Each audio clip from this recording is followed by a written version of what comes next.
Olá, seja muito bem-vindo, muito bem-vinda a mais um programa Doctor Entrevista. Ao meu lado aqui hoje, Aderson Nunes Prates, conhecido como Sargento Prates do Corpo de Bombeiros. Ele é do 6º Pelotão, né, Sargento, da 3ª Companhia Independente de Ipatinga. E está aqui conosco para a gente conhecer um pouco mais da sua história. Muito prazer em ter vindo, é um Igualmente, prazer. é um prazer enorme estar aqui, mais uma vez. E eu já me sinto parte da família aqui da DOC no DV, porque pelas amizades que a gente conseguiu fazer aqui durante essa estadia aqui nessa cidade maravilhosa, que é a terra do Ziraldo, terra dos intelectuais e também da cultura, de Minas Gerais, uma cidade de exponência. Então é um prazer enorme estar aqui mais uma vez com você. Tem quantos anos que o senhor está aqui? Eu estou com 2 anos e meio aqui em Caratinga. Sim. Bom, normalmente, quando eu começo a primeira entrevista, o senhor já é a segunda vez que vem aqui, Segunda né? vez. As pessoas contam a história, alguns não conhecem ainda a sua história. O senhor estava me contando que a sua escolha pelo Corpo de Bombeiros não foi uma escolha, né? Diferente, geralmente as pessoas falam, é meu sonho quando eu era criança, mas o seu não, o seu caso foi diferente, né? O amor veio aos poucos. Né? Exatamente. O meu ingresso no Corpo de Bombeiros foi até por acaso por estado de necessidade, porque eu estava desempregado na época, aí eu tinha feito aí um concurso na Copasa e também no Corpo de Bombeiros. E quando eu vi que eu tinha passado em 2 concursos, e na época, diga-se de passagem, sem estudar, porque não tinha tempo de estudar, eu consegui passar nos 2 concursos e da entrevista que a psicóloga fez para que eu pudesse ingressar no Corpo de Bombeiros, ela perguntou, por que você quer entrar no Corpo de Bombeiros? A minha resposta foi que eu estava em estado de necessidade e precisava trabalhar, não porque eu conhecesse ou gostasse da profissão. E foi aos poucos, né? Aos poucos, o tempo foi se passando e a gente vai interagindo com as pessoas e o que eu fui percebendo que essa interação entre a minha pessoa e as pessoas que necessitavam tanto do nosso trabalho, eu fui percebendo que eu já fazia parte da vida das pessoas e da importância, que não eu como pessoa, mas sim eu na corporação, um integrante da corporação, eu fazia diferença quando eu atendia uma ocorrência. E antes do Corpo de Bombeiros, o senhor trabalhou com o quê?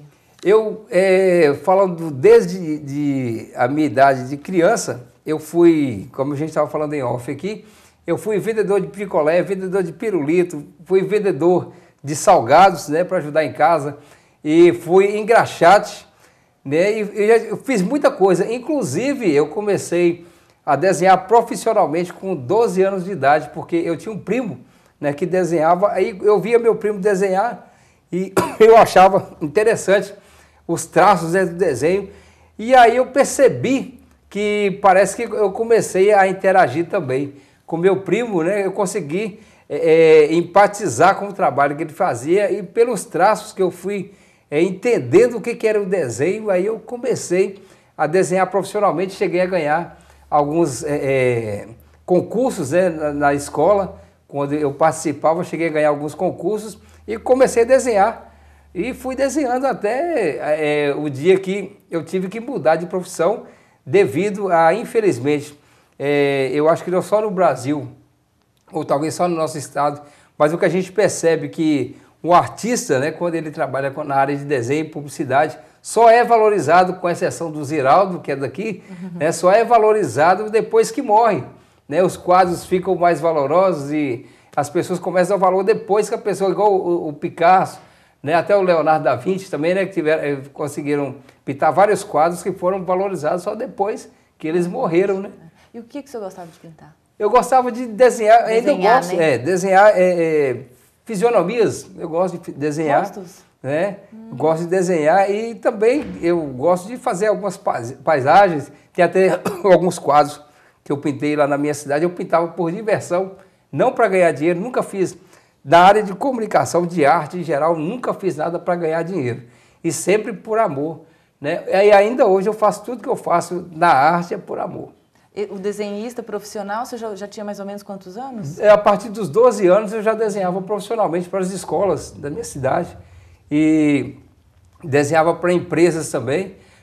Uma coisa que eu não, por incrível que pareça, uma coisa que eu não conseguia fazer bem era escrever cartazes para supermercados, eu não conseguia escrever bem, porque minha letra é péssima. Ainda é? É. Só farmacêutico que consegue ler a minha letra. Porque está lá, né? Mais ou Então, menos. é uma questão assim que até hoje eu não entendo porque na questão da escrita, né, eu tenho essa dificuldade. Mas no desenho eu não tenho tanta dificuldade, não. Porque às vezes eu crio imagens assim, fáceis, né? Eu consigo criar.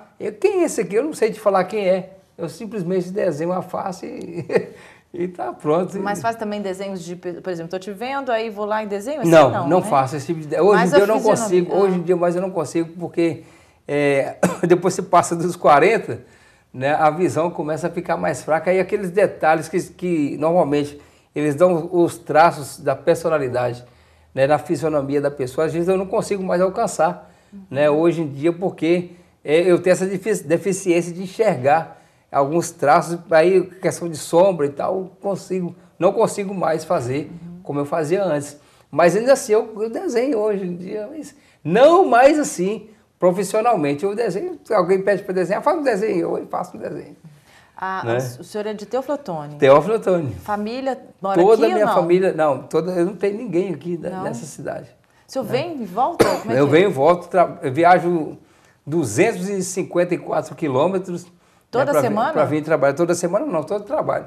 Às vezes 2 a 3 vezes por semana eu faço isso, né, para atender você aí, ó, que está nos assistindo agora, né? Então a gente está sempre aqui se dando, né, para a população. E infelizmente, Vanessa, por incrível que pareça, apesar de ser uma profissão nobre, ainda assim tem aquelas pessoas que não conseguem enxergar.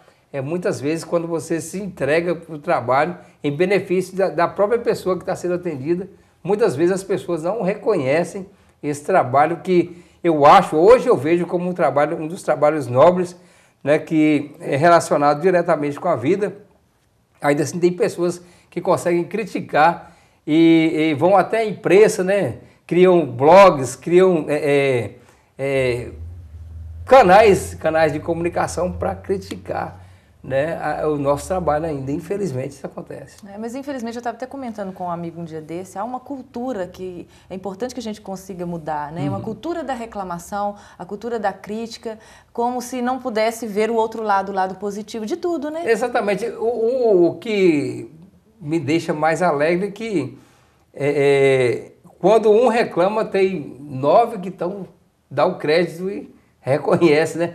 Na Bíblia você... Que bom que no bombeiro é assim, porque nem todos os casos são assim. Algumas pessoas reclamam, Vanessa, tem tanta reclamação, é tanto negativo que as pessoas não conseguem observar o positivo nesse tal setor. Mas que bom que o que você falou, existem, a cultura do povo brasileiro, às vezes, não saber valorizar o que tem de bom, né?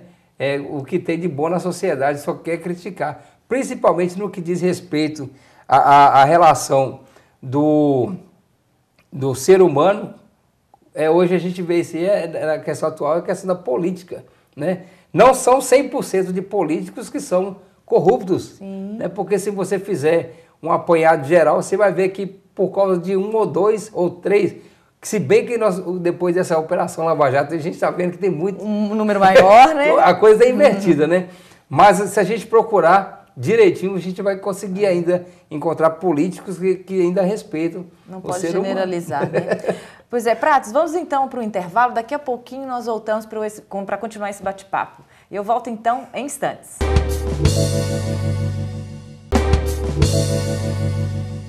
Muito bem, voltamos para o segundo bloco do Doctor Entrevista. Hoje aqui ao meu lado, Aderson Nunes Prates, conhecido como Sargento Prates do Corpo de Bombeiros. Ele é do 6º Pelotão da 3ª Companhia Independente de Ipatinga. Sargento Prates, já são 23 anos de profissão e vocês lidam no dia a dia com problemas, acidentes, situações conflitantes, né? Que trabalham muitas emoções, né? Assim, tem que lidar com a emoção do outro. Exato. E como que vocês trabalham isso com vocês? Porque o bombeiro tem que estar ali para dar um apoio, né? E são situações complicadas. A situação é a seguinte, o nosso trabalho diário, cotidiano, né, que acaba dando o mesmo, né, ele cria, né, como se fosse um escudo, né, quando você, em relação às emoções, a gente acaba criando um escudo, né? Você já viu ali a tartaruga que tem aquele casco ali que protege. Então, eu acredito que no nosso emocional, nós criamos esse tipo de escudo, né? Quando nós temos que nos relacionar com esse tipo de ocorrência, né, diariamente, quando vimos aí pessoas que perdem membros, perdem braços, pernas, a gente vê a situação que a pessoa já não tem mais a esperança de vida e a gente tem que estar ali próximo a ele e dando aquela força para aquele, porque o emocional da pessoa contribui muito no atendimento. Porque ele tinha visto que ele tinha perdido a perna, é isso? Nesse caso ele não chegou a ver porque a perda dele foi tão grande, ele perdeu a perna, perdeu um braço, né? Então foi uma perda tão grande que o cérebro acaba fazendo com que a pessoa desmaie, né? A dor também é muito grande. E então, mas em outras situações que as pessoas se encontram em situações de dificuldade, quando elas veem a chegada da viatura do Corpo de Bombeiros, que vem ali um bombeiro fardado, né? E já aquela dor que ele sentia ali, ele já começa a desviar aquela atenção da sua dor e começa a se entregar, né? Pela confiança que tem no nosso trabalho.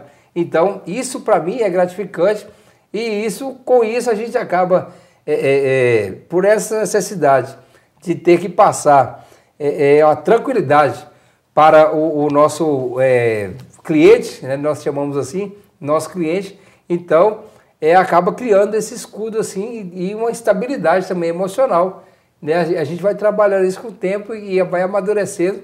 Quando a gente reforma, a gente já está, até quando a gente perde um parente, infelizmente, a nossa emoção em relação à morte é totalmente diferente. Eu acho que o meu pensamento em relação à morte, eu não tenho medo de morrer. Não tenho medo de morrer. Primeiro que eu tenho Jesus no meu coração. E o que me faz também não ter medo da morte é porque todo dia eu estou lidando com aquela situação que, infelizmente, né, para muitos pode ser um absurdo, mas para mim, infelizmente, né, faz parte da nossa atividade. Infelizmente, uma coisa corriqueira e comum, infelizmente. É como se fosse uma programação, que naquele momento ali é preciso pensar não no problema, mas sim na solução. Exatamente. O que eu tenho que fazer? Nós só somos chamados para um evento, né, uma ocorrência, quando ninguém mais pode dar jeito na ocorrência. Vamos chamar o bombeiro, porque o bombeiro vai dar. O bombeiro chegou, aí a situação vai se resolver. Mesmo que quando a gente chega numa situação, que você vê uma situação que você nunca lidou com aquela situação, o que eu vou fazer aqui nessa situação aqui? E a esperança de todo mundo está em cima de mim aqui. Se eu tomar uma decisão errada aqui, a pessoa pode perder a vida, né? E você já passou por situações assim? Já passei por isso, já passei por isso. Eu passei por uma situação aqui em Caratinga, em que tinha foi uma situação aparentemente simples, mas que se tornou complexa devido à situação. A gente estava em Ubaporanga, foi uma das primeiras ocorrências que eu tive. Depois eu vou te contar uma na sequência dessa. De uma árvore que pegava fogo e a árvore estava estalando e estava ventando muito e tinha muita gente em volta. E para que eu não alarmasse as pessoas que estivessem em volta, o tempo inteiro eu estava com calma, mas eu estava sem saber para que lado que a árvore ia cair se eu fizesse um corte na árvore. E aí eu falei assim, oh, meu Deus do céu, você vai ter que me ajudar aqui. Eu fui lá, eu sou muito assim, ligado às coisas, o que diz respeito a Deus para tomar decisões na minha vida. Aí naquele momento eu fui lá no cantinho da viatura, fiz uma oração e pedi a orientação de Deus para que eu pudesse agir naquela ocorrência. Aí eu coloquei escada na viatura, na árvore, a árvore com uma situação de risco. A gente conseguiu colocar ali, foi tudo tão rápido, amarrei a árvore, aí sim, tracionamos na viatura e conseguimos fazer um corte preciso, a árvore caiu de uma forma precisa, não machucou ninguém e tivemos êxito naquela ocorrência. E para mim foi uma coisa que eu achei que seria difícil, né? Mas nem sempre as questões, os treinamentos que você recebe durante o treinamento, eles vão te ajudar em algumas ocorrências. Então, cada caso é um caso. Cada caso é uma...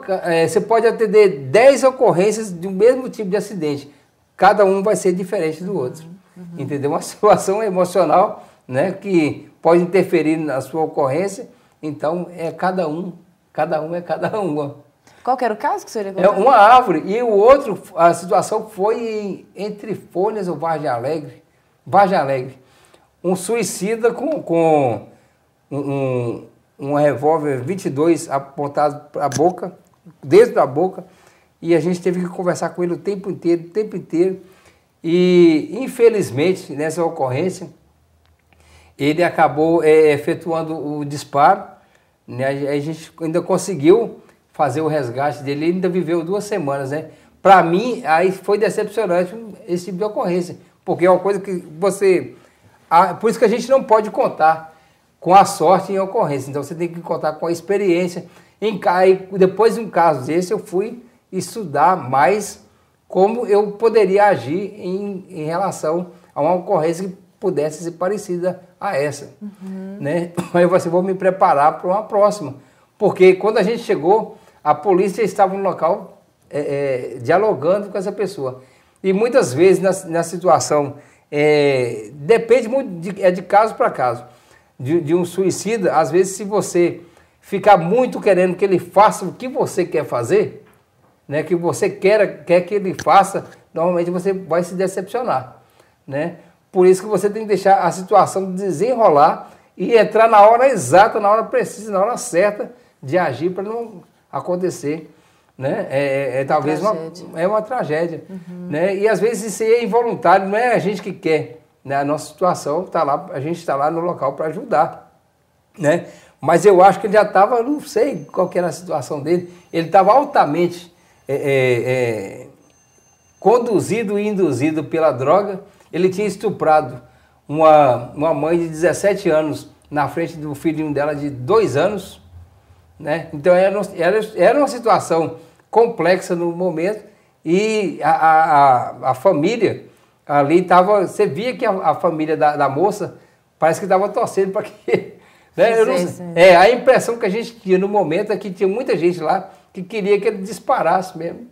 Nossa, é uma situação muito desafiante, né? Bom, mas não tem só situações assim. Depois do intervalo, que acabou já o nosso tempo, o Prates vai contar também de situações muito agradáveis, que na verdade tem que ali naquele momento agir rápido, mas são vários partos que ele participou, que ele ajudou muitas crianças virem ao mundo. Daqui a pouquinho, então, nós voltamos para contar essas histórias também.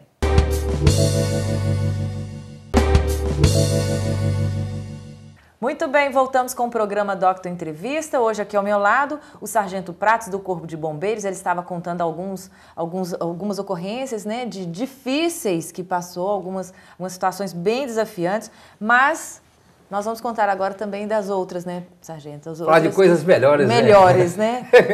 Quantos partos, Sargento, que você já fez até hoje? Até hoje, 23 anos, né? São até 23 hoje, anos. Na verdade, o parto, ele se faz, né? A gente apenas conduz. 23 partos, graças a Deus, né? Tem muita criança aí, crianças até com 20, já casadas, né?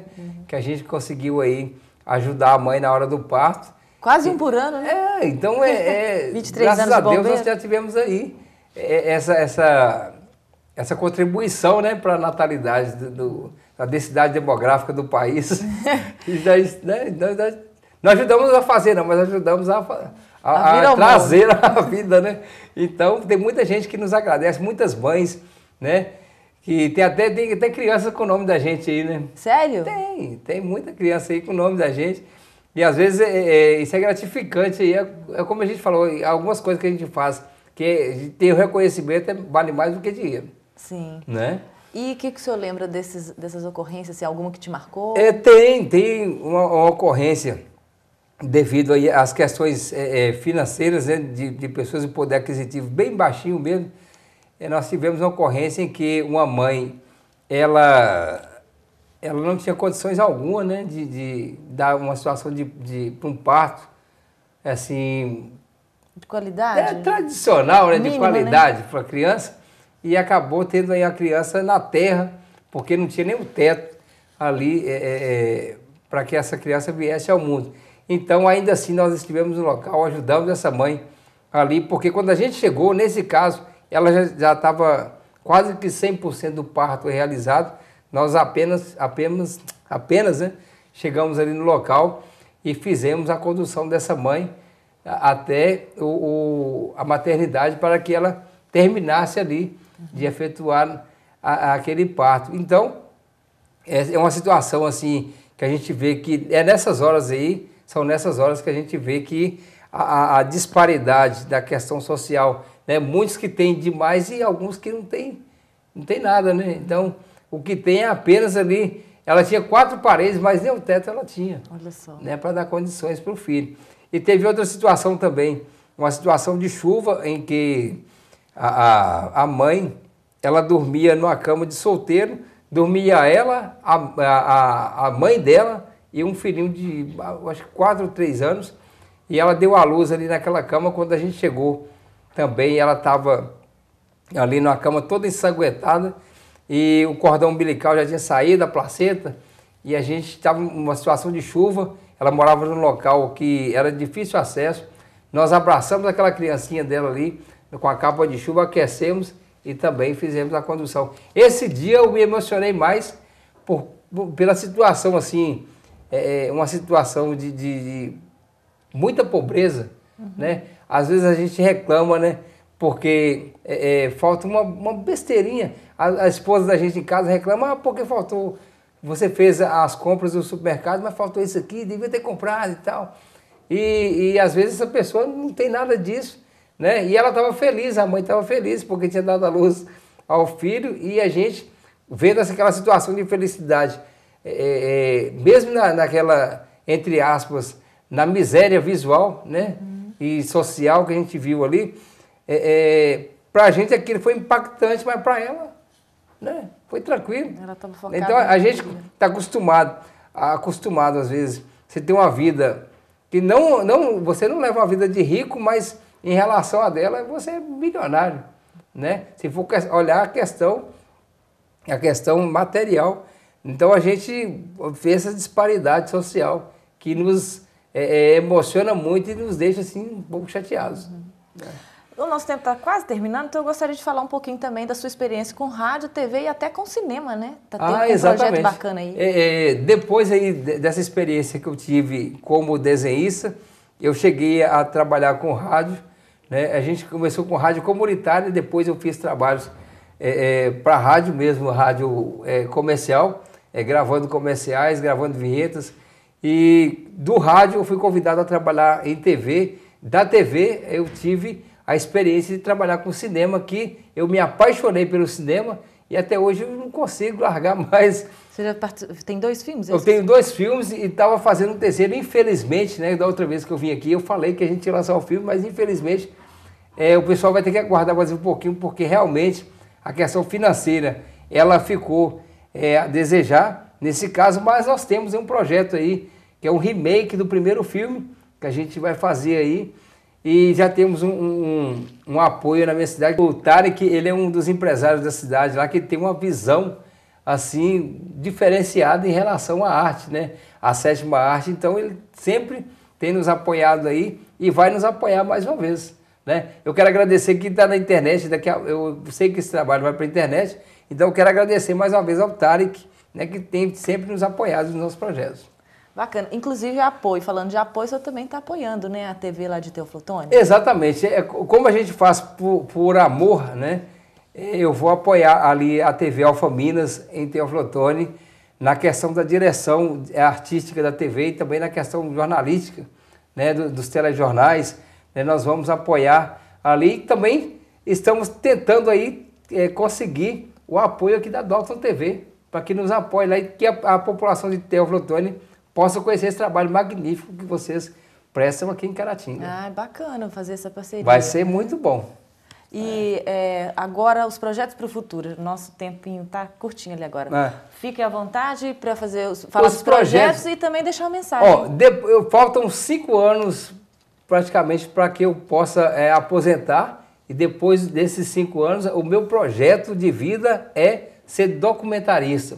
Vou viajar o país inteiro fazendo documentários aí, né? Que eu acho muito legal fazer isso, porque é uma coisa que me dá prazer em fazer, e eu vou poder viajar muito o país, conhecer muitos locais que eu tive vontade de conhecer, não conheci. Vou viajar com meu filho, minha filha, e vamos trabalhar nesse projeto aí para ver está na mão de Deus, né, para que a gente consiga fazer e concretizar esse projeto aí. Muito jóia. Mensagem para o público? A mensagem é que o pessoal continue aqui na Docton TV e sempre também nos apoie nos nossos trabalhos aí, através da internet. Você pode entrar na internet, lá no YouTube, e colocar Submundo ou Filmes de Teófilo Otoni, ou colocar Aderson Prates, vocês vão assistir muitos dos trabalhos que nós fizemos aí para a mídia. Sargento, muito obrigada. Sucesso lá na TV com o apoio do pessoal lá. Muito obrigado. E as portas aqui estão sempre abertas. Eu que agradeço. O Docton Entrevista, então, vai ficando por aqui. Muito obrigado pela sua companhia. A gente se vê no próximo programa. Até lá.